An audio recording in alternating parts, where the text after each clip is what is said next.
एक औरत रोटी बनाते बनाते ओम भगवते वासुदेवाय नमः का जाप कर रही थी। अलग से पूजा का समय कहाँ निकाल पाती थी बेचारी, तो बस काम करते करते ही ध्यान कर लेती थी। तभी एकाएक धड़ाम से जोरों की आवाज हुई और साथ में दर्दनाक चीख।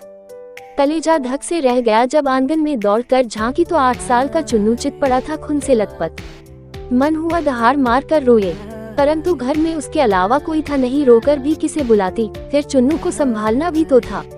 दौड़कर नीचे गई तो देखा चुन्नू आधी बेहोशी में माँ की रट लगाए हुए है। अंदर की ममता ने आंखों से निकलकर अपनी मौजूदगी का एहसास करवाया।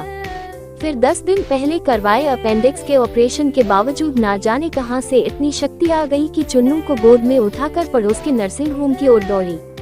रास्ते भर भगवान को जी भर कर कोसती रही, बड़बड़ाती रही, हे कन्हैया क्या बिगाड़ा था मैंने तुम्हारा जो मेरे ही बच्चे को।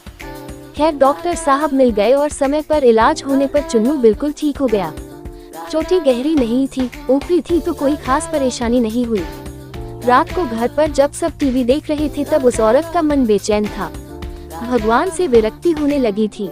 एक माँ की ममता प्रभु सत्ता को चुनौती दे रही थी। उसके दिमाग में दिन की सारी घटना चलचित्र की तरह चलने लगी। कैसे चुन्नू आंगन में गिरा कि एकाएक उसकी आत्मा सिहर उठी। कल ही तो पुराने चापाकल का पाइप का टुकड़ा आंगन से हटवाया है, ठीक उसी जगह था जहां चिंटू गिरा पड़ा था। अगर कल मिस्त्री न आया होता तो उसका हाथ अब अपने पेट की तरफ गया जहां टांके अभी हरे ही थे ऑपरेशन के। आश्चर्य हुआ कि उसने 22 किलो के चुन्नू को उठाया कैसे वो आधा किलोमीटर तक दौड़ती चली गई। फूल सा हल्का लग रहा था चुन्नू। वैसे तो वो कपड़ों की बाल्टी तक छत पर नहीं ले जा पाती। फिर उसे ख्याल आया कि डॉक्टर साहब तो 2 बजे तक ही रहते हैं और जब वो पहुंची तो 3:30 बज रहे थे। उसके जाते ही तुरंत इलाज हुआ, मानो किसी ने उन्हें रोक रखा था। उसका सिर प्रभु चरणों में श्रद्धा से झुक गया। अब वो सारा खेल समझ चुकी थी। मन ही मन प्रभु से अपने शब्दों के लिए क्षमा मांगी।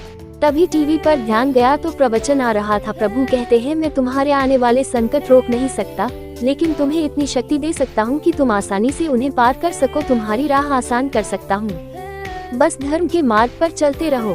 उस औरत ने घर के मंदिर में झांक कर देखा, कन्हैया मुस्कुरा रहे थे। जय जय श्री राधे।